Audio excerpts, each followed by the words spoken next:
माननीय सभापति महोदय, आपने मुझे मांग संख्या 42 और 45 पर बोलने का जो मुझे अवसर दिया, इसके लिए मैं दिल की गहराई से आपका बहुत बहुत धन्यवाद अर्पित करता हूं। सम्माननीय सभापति महोदय, मैं इस सदन का ध्यान आकर्षित करना चाहता हूं कि कई दिनों से समाचार पत्रों की सुर्खियों में जमा रामगढ़ बांध जो लगातार अखबारों में छप रहा है, जो राजस्थान की राजधानी जयपुर का लाइफलाइन रहा है और जयपुर वासियों की आत्मा रहा है, वो रामगढ़ बांध कई सालों तक रामगढ़ जयपुर को पानी पिलाया करता रहा है। सभापति महोदय, मैं सदन के माध्यम से मैं हमारे सम्मानीय मुख्यमंत्री महोदय को और सिंचाई मंत्री महोदय को और हमारी वित्त मंत्री महोदय को बहुत बहुत साधुवाद देना चाहता हूं कि रामगढ़ बांध को ERCB योजना के तहत 9,600 करोड़ रुपए की योजना लाकर एक भागीरथ प्रयास किया, इसलिए बहुत बहुत धन्यवाद और साधुवाद। सभापति महोदय, रामगढ़ बांध का ऐतिहासिक इतिहास रहा है।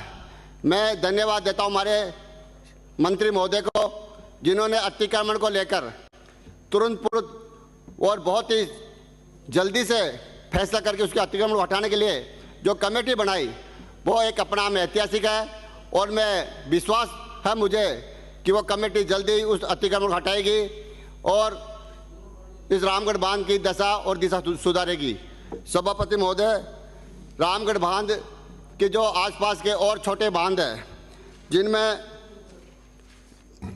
खड़ बांध, रायला बांध, नीमला बांध और दातली बांध, मैं मंत्री महोदय को कहना चाहता हूं कि यह भी रामगढ़ बांध पौराणिक महत्व के बांध है। इन बांधों को भी रामगढ़ बांध के साथ जोड़ा जाए ताकि हमारे जम्मा रामगढ़ के आसपास के तहसीलों में और दौसा तक इस बांध से इसकी सुविधा होगी। सभापति महोदय, इसके साथ ही रामगढ़ बांध में लगभग 18 फीट मिट्टी भरा चुकी है, जिसकी अगर खुदाई हो जाएगी तो उसका आने वाला जो ERCB का पानी आएगा उसके सुविधाजनक रहेगा। इसके साथ ही उसकी जो नहरें हैं, उसकी जो दीवारें हैं, उसकी मरम्मत की ज़रूरत है। इसलिए मैं इस सदन में मंत्री महोदय का ध्यान आकर्षित करना चाहता हूं कि उस रामगढ़ बांध पर विशेष ध्यान दें। साथ ही हमारे वन एवं पर्यावरण मंत्री महोदय, जो हमारे जमा रामगढ़ क्षेत्र में लगभग 60% से ज़्यादा क्षेत्र वन क्षेत्र में आता है और वहाँ की सड़कें पिछली कांग्रेस सरकार के समय से उन वन क्षेत्र में होने के नाते सड़कों की NOC नहीं दी जाती थी, बड़ी समस्या होती थी, जनता बड़ी परेशान रहती थी। लेकिन मैं इस सदन में बड़े गर्व के साथ माननीय मंत्री महोदय के लिए धन्यवाद देना चाहता हूँ कि माननीय मंत्री महोदय के पास हम जब उन सड़कों के NOC के लिए गए तो माननीय मंत्री महोदय सकारात्मक पहल करके उन सड़कों के NOC के लिए बहुत बड़ी सकारात्मक पहल करके और वो NOC अब लगभग पूरी होने का है। इसलिए माननीय मंत्री महोदय को बहुत बहुत धन्यवाद और साधुवाद। साथ में मंत्री महोदय से मैं कहना चाहता हूं कि जो हमारे क्षेत्र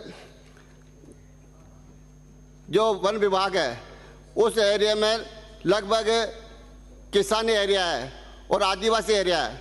उस एरिया में लगभग 33 गाँव में पंजीयन बंद है। उस पंजीयन की वजह से किसानों की रजिस्ट्रियाँ नहीं होती है और राजस्व नुकसान भी होता है।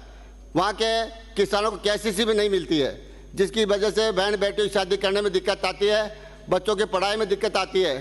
तो जो रामगढ़ क्षेत्र में जो वन क्षेत्र में 33 गाँवों की जो रजिस्ट्रियाँ बंद है और 53 गाँवों की आंशिक रजिस्ट्रियाँ बंद है, उन रजिस्ट्रियों को खुलवाए ताकि उस रजिस्ट्रियों से किसी प्रकार का वन क्षेत्र में कोई प्रभाव नहीं पड़ता है। क्योंकि राम से श्याम के नाम से अगर रजिस्ट्री हो जाती है उसमें कोई प्रभाव नहीं पड़ता है, लेकिन वो रजिस्ट्री बंद होने से किसानों पे बहुत बड़ी आर्थिक दिक्कत आती है। इसलिए इसमें साथ ही जमा रामगढ़ क्षेत्र में खनन क्षेत्र जो विश्व प्रसिद्ध मार्बल खाने हैं, वो भी लगभग 10-15 हज़ार लोगों को रोजगार मिलता है। जो हमारे आंधी क्षेत्र किसानकुड़ा क्षेत्र में खाने हैं, तो मैं सभापति महोदय उन खानों को भी अगर चालू कर दी जाए तो उससे वहाँ के रोजगार मिलेगा और लोगों को सुलभ होगा। साथ ही मैं इसे सदन में मांग करता हूं कि हमारे जमा रामगढ़ में फॉरेस्ट में जो हवा होती है, वहाँ पे भी पर्यावरण की दृष्टि से वहाँ पे अच्छा पर्यावरण विकसित किया जा सकता है। इन्हीं शब्दों के साथ मैं अपना स्थान ग्रहण करता हूँ। जय हिंद,